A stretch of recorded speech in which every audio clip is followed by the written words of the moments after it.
What's going on, guys? It's your boy Ty, and today in this video I'm going to be doing a 5-minute review on Aquaman and the Lost Kingdom. That's it. After a decade, the DCEU is finally over. Whether you loved it, whether you hated it, just about everybody had a pretty strong opinion on this franchise as a whole. But yeah, I want to talk about, did it actually end off on a good note, or did it just kind of crawl to the finish line?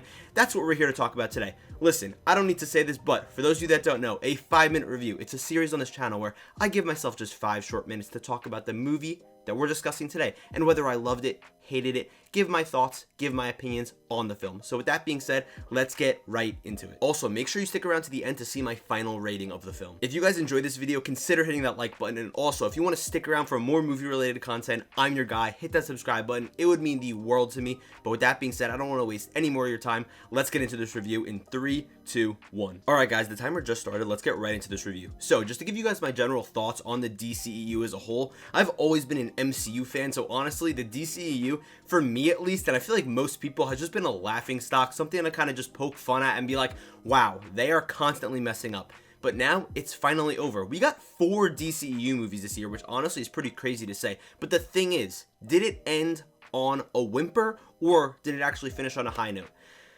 Quite honestly, this movie is not really that good at all. I'm just gonna be real with you guys. This is another DCEU miss. Honestly, if I'm like being real here, I pretty much enjoyed the other 3 films that dropped this year from the DCEU, whether that's Shazam 2, The Flash, and also Blue Beetle. I know that a lot of people hated those movies, but I kind of enjoyed them more than others, and I'm not saying they were masterpieces, but I did have fun with them. This movie, Aquaman and the Lost Kingdom, in my opinion, is easily the worst of the 4, and it's a shame that this happened to be the last one out of those 4 to release, and the one that the DCEU ends on, even though realistically these movies aren't in any type of order. They feel barely connected. But with that being said, let me dive into the actual details as to why I dislike this movie so much.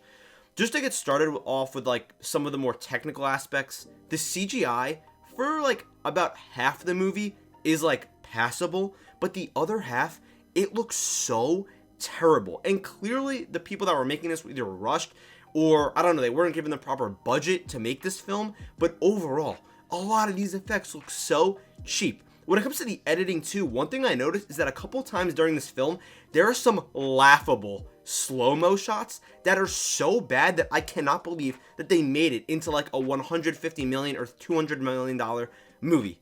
It's like crazy. It looks like it's from like a 1990s action movie. It looks god-awful.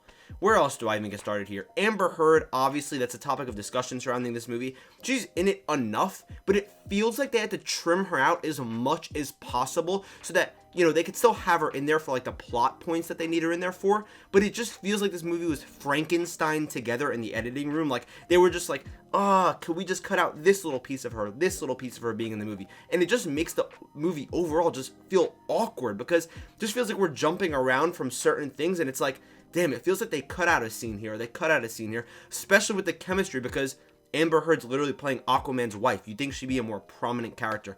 Overall, speaking of characters, Jason Momoa's in here with Orm, his brother. You know, I forgot the actor's name. But man, where do I even start with this? I honestly was not a fan of their chemistry. You know, it kind of has like that buddy cop vibe. I've been seeing a lot of discourse online saying that's the only thing people liked about this movie. Honestly, was not really a fan of it. I feel like they just don't click, and I don't know what it is, if the comedy is just too much, whatever. I feel like this movie kind of suffers from like the Thor Love and Thunder problem, where like Aquaman's kind of like our Thor, and all he's doing is cracking jokes left and right, and it's so annoying.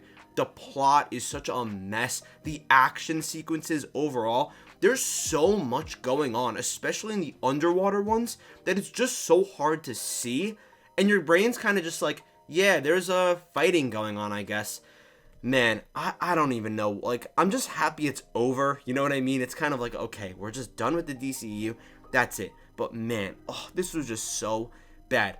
Black Manta is honestly probably the standout for me, like as the villain. But they also try to throw in, for some reason with this movie, like a secondary villain for no reason. You literally did not mean that at all. Need that at all. God, I'm fumbling my words here. But just doesn't really make sense to me. Another standout that honestly I haven't seen anybody talk about is Randall Park. He was like teased in the first movie. I just rewatched it the other day, but he actually kind of stands out in here, kind of as like someone who's like an anti-hero, where he's on the bad side and he's kind of like ugh, I don't really know if I like what we're doing here. I really liked him. He's funny. His comedic timing is perfect. But overall, man, this movie's just a mess. I would not recommend spending your like $12 or $14 to go, get a ticket for this movie. Wait for it to hit max or whatever, because it's not like you really need to see anything. One other thing I want to throw in here: the DCEU really does end on a sad note, because there's a post-credit scene that I'm not going to spoil. It kind of just follows up on a joke that was in the movie that already was like kind of funny, but not really. And just from what it is, it's just so ironic to me and just so stupid that it's like, yeah, of course this is how the DCU would end. Overall, though, this movie, it just feels like it holds your hand through the plot. It gives you so much exposition. It's not a great film. And yeah, guys, like I said, it's just sad that this is the way the DCU had to end. And God, James Gunn, please save DC. Please. So yeah, guys, in case you can't tell, the DCEU did not end on a high note. I'm going to give this movie a 2.5 out of 5. There were some enjoyable elements, don't get me wrong. I did like that this was 20 minutes shorter than the first one, because I'm not a fan of the first Aquaman movie.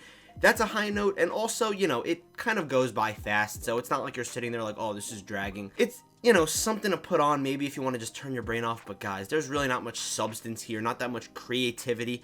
James Wan, I don't really know what you were doing, man. I'm assuming there was some studio interference, but overall, I'm just happy the DCU is over. Kind of. I am. A small part of me is like, damn, it's really over. Like, the big laughing stock of the comic book movie world is just done. What are we going to laugh at now? Just the MCU?